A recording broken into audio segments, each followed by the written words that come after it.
Alors le foot d'animation, pour moi, ça s'articule autour de 3 points clés.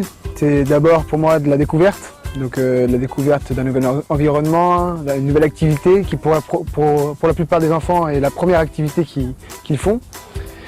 Ensuite, le deuxième point clé, c'est l'apprentissage, donc l'apprentissage de nouvelles règles, de règles de vie, de règles de jeu. Et puis le dernier point qui est très important dans cette catégorie, c'est le plaisir. Voilà, on se retrouve tous les mercredis et tous les samedis pour se faire plaisir. Il faut bien avoir en tête que dans le foot d'animation, il n'y a pas de compétition. Donc c'est vraiment que du plaisir et que du jeu et essayer d'être le plus ludique possible pour les enfants. Déjà, moi, c'est ce que je dis souvent aux parents, je ne suis pas là pour imposer le football. C'est vraiment quelque chose qui doit venir de l'enfant pour que ce soit bénéfique pour lui et pour qu'on respecte le bien-être de l'enfant. C'est pas aux parents d'imposer l'activité, c'est pas à moi d'imposer l'activité. Mais bon, je suis quand même là pour promouvoir le football et puis promouvoir notre club. Donc c'est vrai que moi je conseille de faire le football en première activité puisque c'est quand même une activité d'extérieur déjà, dans un premier temps. Donc dans une génération où on est quand même beaucoup sur les écrans, tablettes, ordinateurs, téléphone. Donc c'est bien de s'aérer l'esprit, de pouvoir se dépenser sur un terrain. C'est un sport collectif, donc ça permet de faire des rencontres. Moi encore, mes principaux amis sont des amis que j'ai rencontrés par le biais du foot, donc par le biais de l'activité football. Donc c'est vrai que c'est quand même un lieu d'échange important. Et puis dernier point qui pour moi est primordial, alors le football c'est quand même le sport qui est le plus médiatisé, qui est le plus connu.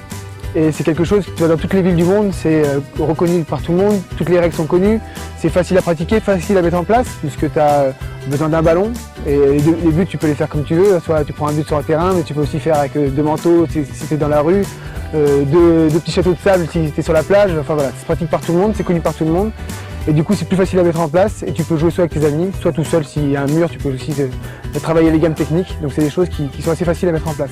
Donc c'est pour ça que je conseillerais de faire le football en première activité et encore plus chez nous puisque nous on propose en début d'année à chaque fois 3 séances de découverte qui permettent d'être sûr pour l'enfant et pour les parents du bon choix de l'activité et aussi de ne pas payer une licence où l'enfant ne reviendrait plus au bout de la 2e séance, donc c'est quand même très bénéfique. Pour nous, ça implique déjà de travailler sur certaines valeurs qu'on veut transmettre, donc les valeurs de tolérance, voilà, qu'on soit, en plus nous c'est une catégorie où il y a 4 tranches d'âge, U6, U7, U8, U9, donc c'est vrai qu'on essaie de respecter au maximum petit, grand, gros, filles, garçons, enfin voilà, tout le monde est accepté et tout le monde peut amener quelque chose à l'équipe, donc c'est quelque chose qui est très intéressant et indispensable, voilà, d'être très tolérant avec son partenaire.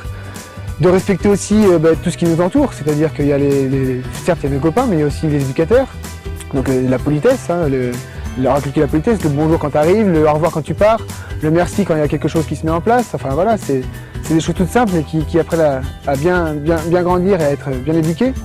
Et puis ensuite c'est sur le jeu, puisqu'on sait très bien qu'à cet âge-là, il y a déjà des enfants qui sont très intéressés par le football, qui sont très forts, mais c'est vraiment l'âge où on débute, où on apprend. Et que l'enfant qui est le plus fort à cet âge-là ne sera pas le plus fort dans 3 ou 4 ans. C'est tout ce qu'il faut faire entendre à l'enfant, qu'on aura toujours besoin de quelqu'un à nos côtés et besoin de camarades pour nous aider pour gagner un match. Parce que au final, c'est un jeu d'équipe et tu ne peux pas t'en sortir tout seul. Donc c'est ce qu'on essaie d'apprendre dès le plus jeune âge et essayer de partager ce jeu et de partager voilà, les bons moments que peut engendrer ce sport. Moi cette année je suis très content de la génération, enfin des générations que j'ai eues. C'est vrai que c'est des enfants qui ont été très curieux, très attentifs, où le respect était vraiment très présent, c'est ce que je leur dis. Moi avoir des bons joueurs de foot c'est bien, mais avoir des bons garçons c'est encore mieux. Et moi je préfère avoir des bons garçons qu'un bon joueur de foot. Donc voilà, c'est ce que j'essaie de leur transmettre et en tout cas moi je les félicite pour leur saison parce que ils ont été très à l'écoute, ils ont bien progressé au niveau moteur et surtout ils ont été très respectueux de ce que je leur ai demandé, donc parfait pour eux cette saison.